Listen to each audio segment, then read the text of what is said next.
Hey, what's going on YouTube? You already know who it is. It is DubloH, and I am back with another video for y'all. And today, IGN is doing their very first preview for Crimson Desert. So, with all that out the way, let's get straight into it. Nigga, that's a person. The bosses in That's all his Crimson Desert are powerful. I mean really powerful. As the formidable Stag Lord grabbed me by the ankle and hurled me into a wall, the bone-crunching impact reminded me of how the strangest blows catapulted Kratos. I want to hear some of the sound design a little more. God of War. This intense, deity-like physicality lends Crimson Desert's battles a sense of genuine spectacle. These are the gladiator I hate the motion blur that they got going on right now. That shit fucking with me. battles of myths.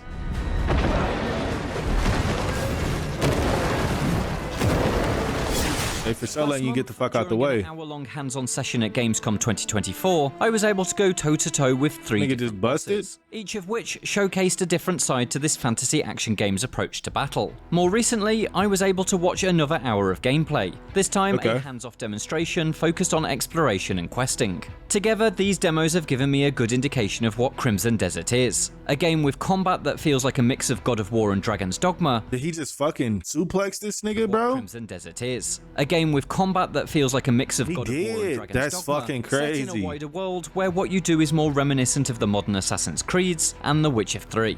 You play as Cliff, a warrior with a gruff Scottish accent and a no-nonsense attitude. After a prologue establishes a bloody conflict between the Greymanes and the marauding Black Bears, Cliff's major goal is made clear. Explore the continent of Pywell in search of his surviving Greymane allies who have been scattered following the battle.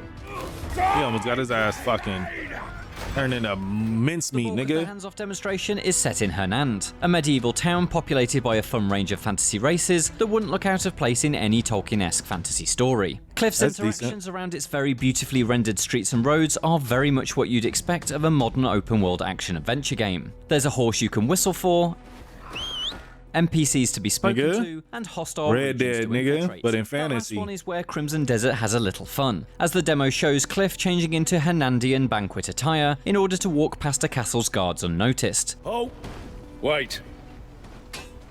Seems like a permit. No clue where he got it. We don't look like the troublemaking type. Right, he can pass then. Open a gate. He can pass then. Much like how you can wear disguises in games like Hitman and Kingdom Come Deliverance. I hope there are That's plenty decent. of opportunities to do this, and various outcomes to your trickery. It would be fun if you could use disguises to open up new conversations, as well as gain entry into forbidden areas.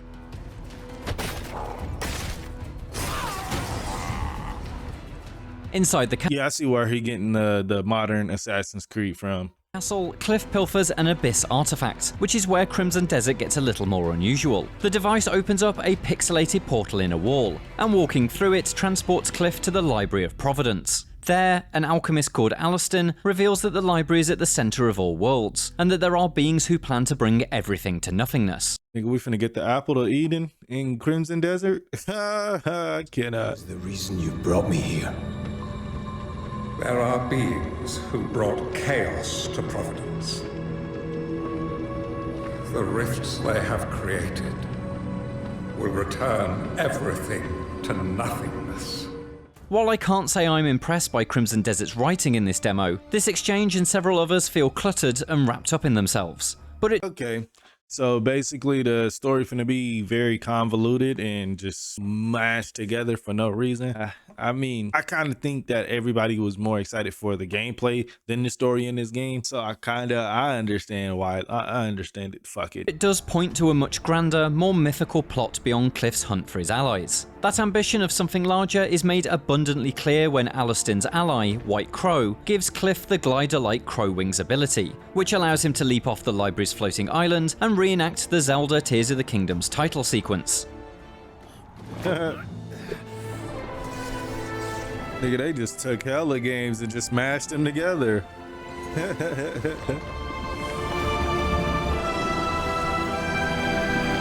Damn, nigga, that shit fuck with my eyes. Nigga, shit.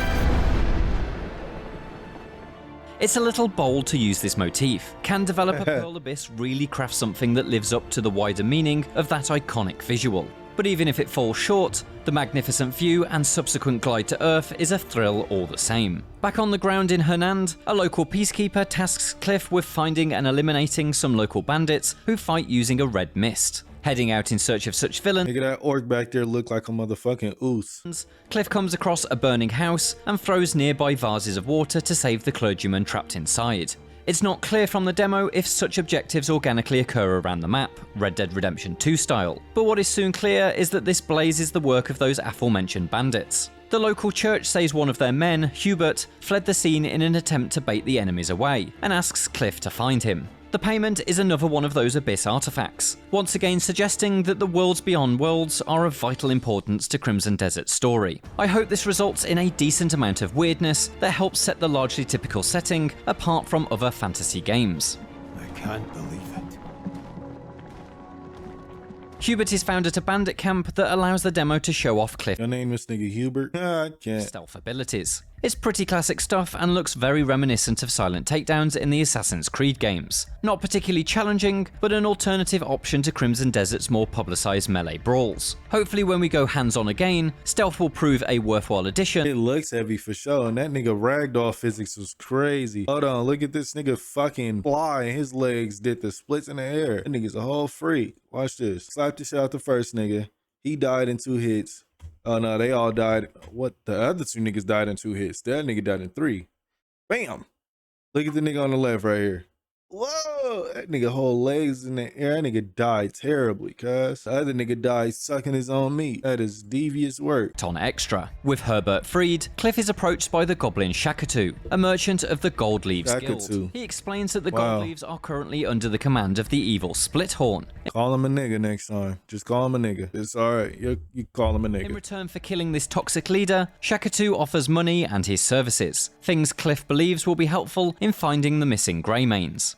I merely wish us to turn over a new leaf. A return to our former glory. Arriving at the Goldleaf camp, it quickly becomes clear how all these quests are linked. The Goblin Guards use red mist as part of their battle tactics, and so reveal themselves as the very same miscreants that were causing trouble for the people of Hernand. And so Splithorn's death not only allows Shakatu to take over and help Cliff, but also fulfills the task set by the Peacekeeper back in town. I hope Crimson Desert features plenty more of these overlapping storylines, and forms a wider narrative that feels enjoyably interlaced. That would Get the shit certainly out make that up boy. for the uneven quality of the writing shown in the demo.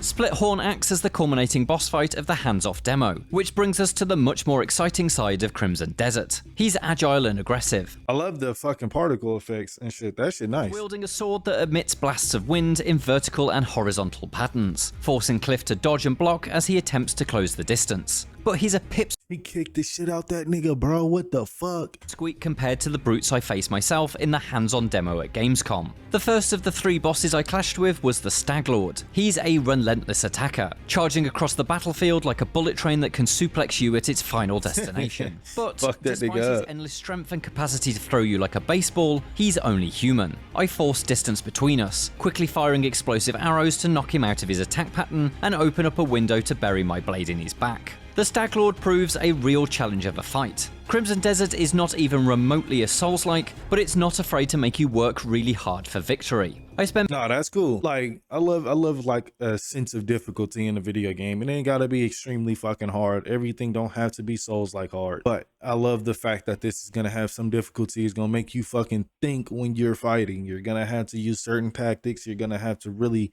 it's gonna skill check you, bro. You have to be good. You have to lock in to fight these bosses. I love that. much of the lengthy fight learning the complexities of its combat system. Similar to this year's Dragon's Dogma 2, there's no lock-on, and so I have to be mindful of where I position Cliff and where his No lock on. That shit, it makes your character a little wonky when he attacking. Like, they'll fucking turn in ways that you don't want them to. It's stupid. I hate it. sword will land. Rolling forward allows me to instantly follow up with a sweep kick that surprises my foe, and then hitting both the light and heavy attack buttons together unleashes a wide, particle effect spraying strike that cleaves Okay, so both heavy and light attack is similar to For Honor, where you got the zone attack and it does like a couple hits that can do like an AoE type thing. A chunk out of the Stag Lord's health bar. All this is speedy without sacrificing weight. It feels fantastic, but it's also easy to let things run away from knocked that nigga over. That's decent. To be chowing down on health restoring food with addiction-like frequency.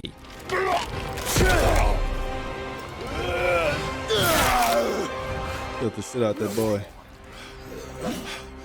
With the Stag Lord defeated, I take his mighty sword and shield, and the demo skips me ahead in the story, throwing me into snow-coated lands. Here, Cliff is looking for children who have seemingly been sacrificed to some kind of mountain spirit. Such a spirit turns out to be the White Horn, a sort of antlered, abominable snow deer that acts as the first showcase of just how different each of Crimson Desert's bosses can be. This colossal creature moves like a bucking bronco. As long as most of the bosses look extremely different, they got some other shit going on for them, I'm fine with it. I'll be fine with the bosses. As long as the boss design is like semi-different every time that you fight a new one. And its galloping charges cause the mountains around us to break out in miniature. I love the fact that they did a fucking abominable snow deer. That shit is weird. After striking it so much that its white fur is stained almost completely red, I'm able to clamber onto its back in the fight's second phase and stab away at its flesh. The moment once again had me recalling my battles with towering monsters in Dragon's Dogma 2 earlier this year. Unlike the Dragon's Dogma 2 is a terrible game. I really dislike that game. That game's fucking stupid.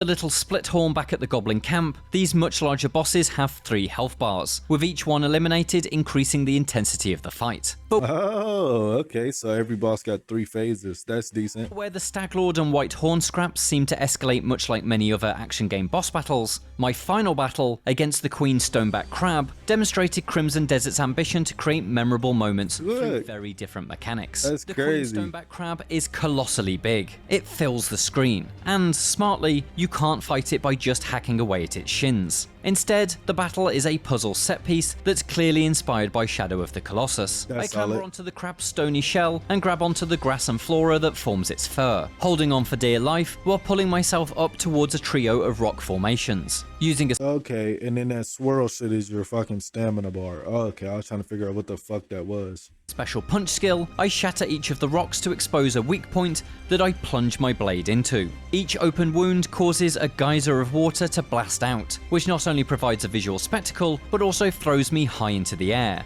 From above, I'm able to float down using the Crow Wings ability and plan on how to tackle the next stage. Now I'm tasked with destroying the pottery-like crown at the peak of the crab's mountain-like shell. A task completed by swinging Spider-Man style from a web and colliding with the pottery at full speed. Some niggas just used hella shit. They used hella assets in this game. Oh, all fuck. Delightfully bonkers. My hour-long session wasn't quite long enough to try all 4 of the bosses the demo had to offer, but a video presentation provided a quick insight into the only one I missed, the Reed Devil, a weird little guy who creates copies of himself that can only be defeated by destroying totems that are built during the battle. Along with That sounds like a stupid ass boss fight. That sounds like an annoying and puzzled boss fight. That shit sounds stupid. That shit didn't even sound fun. the 3 I fought, all 4 bosses make a promise that Crimson Desert features an array of creative, unique centerpiece battles. If they're all like this, then Pearl Abyss could really have something special on its hands. I'm similarly impressed by the combat system's fundamentals. Yes, it's all quite Fantasy 101. Bows, swords, shields, parries, but it's all delightfully aggressive and properly impactful. There's a seemingly deep combo system too, and it's because of that I wish the demo had had a section that was a little more relaxed for me to sample. The heat of a relentless boss battle isn't quite the space to learn and perfect button sequences, but I've got a good feeling you can pull off some. But it gave you a good ass fucking hands-on first impression though, for sure. You know like you fucking suck, so now you like, damn, I gotta really lock in, and now you intense. Cool stuff based on the combos that I did learn. It's a big green light for Crimson Desert's combat. I feel like as for its adventuring chops, it made a decent first impression, not giving you any fucking slow, boring sections. I love that. That was cool. A little more conventional. Pearl Abyss certainly seems to be making a solid enough transition from the MMORPG design of Black Desert Online into single-player territory. But I don't think anything shown in the hands-off demo particularly breaks new ground. Much of it is very familiar if you've played the likes of Assassin's Creed or The Witcher 3. Nonetheless, it does look largely well put together. While I do hope that the Abyss artifact storyline goes suitably off the wall, I'd like to see the more typical fantasy storylines find suitable Look at that fucking map, bro. That map big as fuck. That shit is heavy. hooks to ensure regular gameplay feels more varied and creative than what we've seen so far. With a combat system that shifts from classic sword and board action to slingshotting Spider-Man style round a walking mountain, the questing and exploration side of Crimson Desert ideally also needs to aspire to that kind of diversity. But even if it doesn't, It don't need to live up to those games. I feel like as long as the boss fights is pretty cool and it got fun mechanics, it'll survive. It'll do what it needs to do. Honestly, if it just works, I'm thinking with all of the assets in this game and the way he just kept comparing it to other games, even though it do have a lot of shit that other games have. But I feel like off that fact, people are gonna think of it as just a clone of a mashed up version of every other game. I'm praying this game finds its footing. For sure. I'm praying this game has something that makes it stand out and not feel like a mashup of flipped assets of our favorite video games that we already like. Spider-Man, fucking Assassin's Creed, and all that other shit. Souls likes and shit. I'm praying it has something unique going for it. This latest slice of gameplay certainly suggests that the bridges between epic boss battles will be solid, if not the most memorable aspect of the experience. Nigga, he OTGing the whole time. For more from Crimson Desert, check out the entire 52-minute gameplay demo. And for Fuck everything no. else, stick with IGN. I'm not watching that whole motherfucking 52-minute shit. You crazy? I'm lazy than the motherfucker. You crazy as fuck. Thinking I'm finna watch that whole shit, nigga. So, that was the first preview of Crimson Desert. I almost said Black Myth Wukong.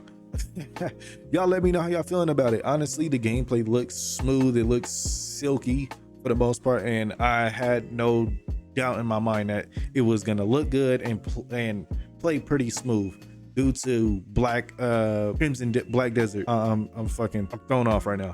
But the way that those two, like the gameplay mechanics and look of that game is just amazing. I have no doubt in my mind that it's gonna play pretty decent and it's gonna look great for sure. I'm just praying that the story holds up a little bit as much as it needs to, and that all of the mechanics that they added in from other games and homages to other video games that they like, I'm praying that it fits well. Y'all let me know if y'all gonna keep y'all eye on Crimson Desert. And with all that out the way, I just want to thank y'all for fucking with me. Make sure you go ahead and leave a like, hit that subscribe, because I do have more content on the way. Hit that bell so you never miss another video. Here is your second reminder to leave a like. My name is DubloH and I am out. Hey.